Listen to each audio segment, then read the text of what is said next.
एकदा जर का मुलगा असा जवान झाला, एकदा जर का मुलगा जेवून आला पोटभर, हे उपास होता सकाळपासून, खाल्लं नाही आता का? आता उपास सोडला नवरदेवाने. एकदा जर काय लग्नाचा गोंधळ राहिला म्हणजे काय होतं बापल्याकडला गोंधळ कसा, कसा?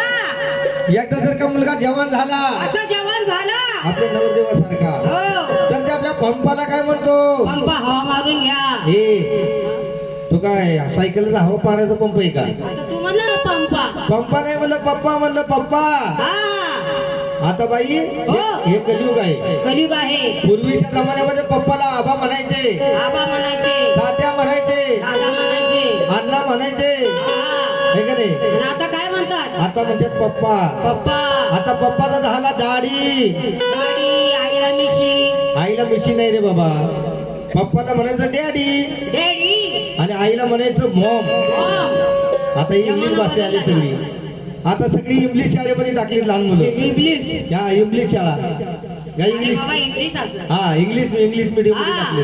त्यामुळे आता पुढची पिढी काय म्हणणार आपल्या पप्पाला, काय म्हणणार? अहो दाढी, डॅडी. डॅडी. हा अहो डॅडी, अहो डॅडी. अहो मॉम, अहो मॉम. Com com. कुठं आहे मॉम आहे? अरे कॉम कॉम म्हणजे इकडे ये. Come on. हा कमॉन, इकडे ये म्हणणार. कम कम. हे का नाही, पुढची भाषा आहे बरं काही. म्हणून बापल्याकडला गोंधळ कसा, मुलगा जेवण झाल्यावर आपल्या पप्पाला म्हणतो पप्पा ओ पप्पा. काय पण करा, कसं पण करा, माझं लग्न लवकर करा. नाहीतर काय नाही करशील? अख्ख्या घरादारात गोंधळ घाली, लग्न नाही केलं तर तू काय करशील? अख्ख्या घरादारात गोंधळ घाली, काय म्हणतो? एखाद्या चौकामध्ये जाऊन गोंधळ घाली. या चौकात. हो, पेंचूरच्या चौकामध्ये जाऊन. असं असं. म्हणून त्या रागाच्या भरात हा. तो पप्पा काय करतो, काय करतो बरं? त्या मुलाचं कुठेतरी सोयरीक जमवतो, चांगले 4 गाव फिरतो, हा. पोरगी बघतो. चांगली शेवडी मुलगी बघतो. अरे बाबा शिकलेली असेल. हा शिकलेली चांगली सुशिक्षित मुलगी बघतो हा. आणि त्या मुलाचं लग्न करून टाकतो. उरकून टाकतो म्हणजे. हे का नाही, भाजून टाकतो. हा झाला पहिला गोंधळ. हा. म्हणून दुसरा गोंधळ कुणाचा, कुणाचा? नवीन जर तुनबाई घरामध्ये आली, कोण? तुनबाई अरे सुनबाई तरी मी किती अच्छा. शिकत झाले तू. ती मगाशी मी जास्त बुंदी खाल्ली, मला म्हणजे बुंदी खा बुंदी खा. हे बुंदी खाल्ली का माझं असं होतं. हा. घर मार्गाने चालली काय मी तुला? हा घर मालक म्हणल्या मुलूवर घे अभ्यास, हा, जास्त घे. खा तुझं मडा शांत होईल, मन शांत होईल. मड नाही मन शांत होईल. म्हणून दुसरा गोंधळ म्हणजे सासू आणि सुनाचा. हो कसा बाबा? सासू सुनाचा गोंधळ पूर्वीच्या जमान्यापासून चालत आलेला आहे. हा. ते तर आहे पहिले. पूर्वीच्या जमान्यामध्ये सासूबाईचा सुनबाईला लय जात होता. कुठे आहे सासूबाई? कुठे आहे? ठीक आहे, सगळ्या सासूबाईच बसलेल्या या पुढच्या. सगळ्या सासा. हा नाही सासा नाही, सासूबाई आहे. अरे बाबा पूर्वीच्या जमान्यामध्ये सासूबाईचा सुनबाईला लय जात होता, लय जात होता. कारण ते पहिलं सतयुग होतं आणि आणि आता? आता हे कलियुग आहे.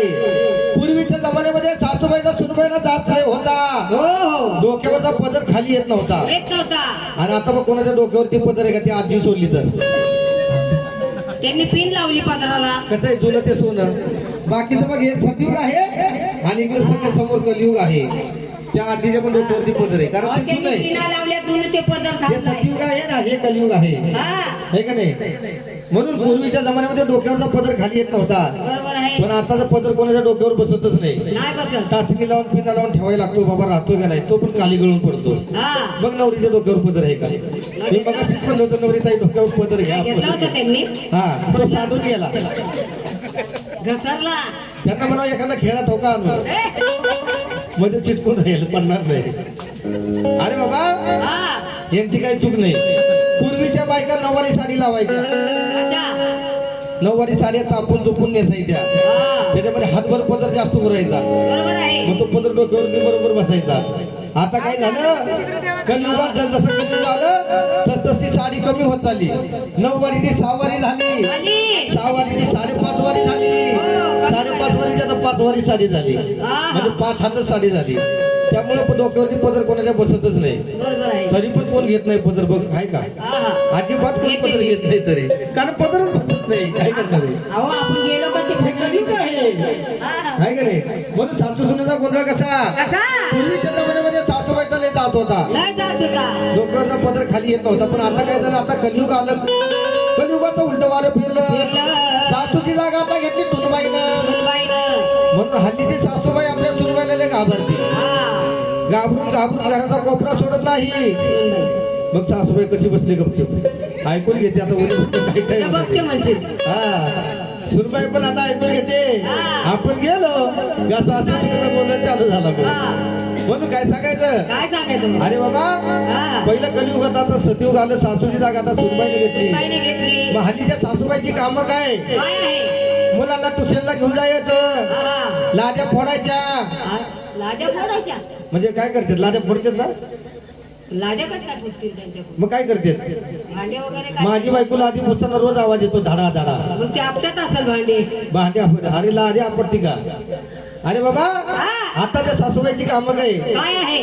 लादी पुसून काढायची, लादी पुसून काढायची. भांडी फोडायची, भांडी कशी काय फोडायची? असे घासायची. घासायची, भांडी घासायची. घासायची. भांडी घासून झाली, हा. लादी पुसून झाली का मुलांना घ्यायचं मुलांना घ्यायचं. आणि ट्युशनला नेऊन सोडायचं किंवा शाळेत नेऊन सोडायचं. बरोबर आहे. शाळेतनं परत घरी घेऊन यायचं घरी घेऊन यायचं. आणि घरामध्ये येता येता जर ते हागलं ए, तर त्याचं धुंगण साफ करायचं. बरोबर त्यांची कामच आहे ते. आधी आता त्या कामं. सासूबाई म्हाताऱ्या माणसाची कामं काही आहेत. हा. घरामध्ये बसून बसून तेवढं काम करावं लागतं.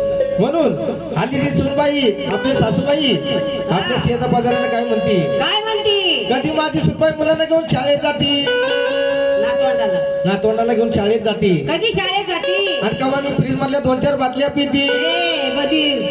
काय झालं, सासूबाई वाटले पिती का? ते पण बाजूला बाटली पाण्याची म्हणतोय मी. हा, पाण्याचं नाव घे की बाबा. अरे बाबा पूर्वीचा जमाना वेगळा होता. हा. पूर्वीची लोक डेऱ्यातलं राजनातलं पाणी प्यायची. आता डेगरा राहिला. आता डेरा आहे तुमच्याकडे आहे, पण बाकीच्या ठिकाणी नाही. तुमच्याकडे फ्रीज आला आहे. आता, फ्रीज. हा, आता आलंय सगळं फ्रीज. फ्रीज आला ते आला, त्या 2-2 रुपयेवाल्या बारक्या बारक्या बाटल्या आल्या. हा.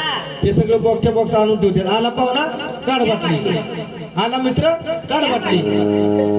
सगळं बाटलीचा जमाना चालू झालाय, जमाना आहे. हे का नाही. हो. म्हणून म्हटलं सासूबाई काय म्हणते माहितीये का, काय म्हणती? सुनबाई म्हणते की सासूबाई हो. तुम्ही फ्रीज मधलं पाणी पिऊ नका.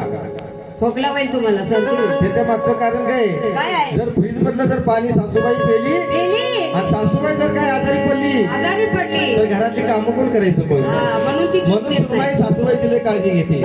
हा झाला सासूचा गोंधळ. तिसरा गोंधळ. तिसरा गोंधळ नवरा नवरीचा. तो कसा? अशा नवीन नवरा नवरीचा गोंधळ कसा, कसा? एकदा जर काही नवरदेवाचं लग्न झालं झालं. तर नवरदेव काय 15 दिवस कामाला जात नाही, अरे महिनाभर सुट्ट्या टाकतो तो. कारण तिचं मन त्या कामावर लागत नाही. हा. सत्यनारायणाची महापूजा असते, अंबाबाईचा गोंधळ असतो, खंडोबाचं जागरण असतं. जरी तो 15 दिवसाचा बिचारा कामाला गेला गेला. तर त्याचं मन काय त्या कामावर लागत नाही. मग तो काय करतो बरं? कधी कामाची सुट्टी होते कधी मी घरी जातो. आणि कधी मी माझ्या पिल्लूला भेटतो, हा, आता पिल्लूच म्हणतात. सोन्या, पिल्लू. है का नाही. आहे ना सोन्या? 15 दिवसात जर नवरा कामाला गेला, आम्हाला तर गेला. फळं धावत घरी येणार, धावत पळत येतात. बॅग फेकून देणार, चपल्या काढून टाकणार आणि घरात गेल्यावर आपल्या बायकोला म्हणणार, काय म्हणणार? काय ग पिल्लू, काय ग सोन्या? काय रे मेरा बाबू, काय ग बच्चा? मेरा कोंबडी, अरे कोंबडी का बच्चा आहे का देव. बच्चा नाही म्हणत, लाडाचं नाव आहे सोनू, बाबू. नवरीची नावं बदली झाली, तशीच आता नवरीची नावं पण बदली झाली. मग ती लाडानं बायको म्हणणार, काय मेरा बच्चा, हा. कितना क्यों हिरमड गया. नाराज का दिसतोय काय दिसतो? काय काय करायचं, हा हिरमड गया हिंदी मध्ये थोडस. अरे काय तुला हिंदी येते का? हेलपाटा म्हणून तो नवरदेव बायकोला म्हणणार, क्या बताओ पिल्लू, बहुत दिन भर काम था मैं थक गया. हा हिंदी मध्ये थोडस हिंदी मारणार, मग शायनिंग मारणार थोडीशी. म्हणून बायको आणि नवऱ्याचा गोंधळ सुरू होणार. मग तो नवरदेव बायकोला म्हणणार, काय म्हणणार? तू लग्नाच्या अगोदर किती वेगळी होती. आता काय झालं तुला? काय झालं, लय फरक झाला तुझ्यामध्ये. कस काय? काय फरक झाला माहितीये का, काय फरक झाला? लग्न व्हायच्या अगोदर मी सकाळ सकाळी झोपलेलो असायचो. असं असं. बिस्तऱ्यामध्ये जर असेल तर माझा मोबाईल वाजायचा टुंग टुंग.